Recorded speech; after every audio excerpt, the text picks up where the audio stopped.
বেহাল বঙ্গ। লিখেছেন মোহাম্মদ আলম মিয়া।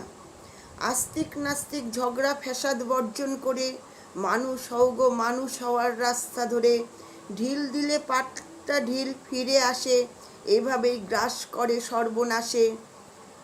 আড়ালে স্বার্থবাদী দিন কাটায় হেসে হেসে, কুচক্রীরা চক্র চালায় পর্দার আড়াল থেকে, নিজেদের নাম ধাম পরিচয় গোপন রেখে। সাধারণের জীবন যায় ওদের কথা শুনে, জনপদ রঞ্জিত হয় বুকের তাজা খুনে। নারী ও শিশু উদ্বাস্তু হয়, হারায় সুখের নীড়, অসহনীয় বেদনায় ধরে বুকের পাঁজরে চির। জীবন কাটে পরবাসে, দেশে মেলে না ঠাঁই, পরিবারের কারুর কাছে থাকার উপায় নাই। চিরচেনা পড়শির দল হয়ে যায় পর, হঠাৎ করে দল বেঁধে ভাঙে পোড়ায় ঘর।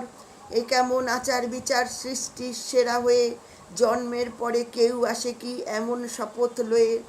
পরিচয় গোপন রেখে সদ্যজাত 5টি শিশু, সামনে আসলে বলতে পারে কোন সে যিশু।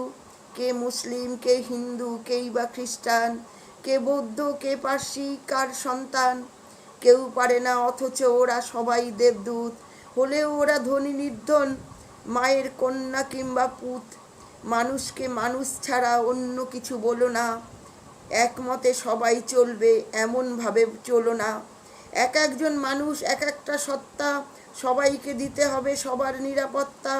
রাষ্ট্রই হবে সবার জন্য নিরাপত্তার ছাদ, তাহলে আর কথায় কথায় বাঁধবে না বিবাদ।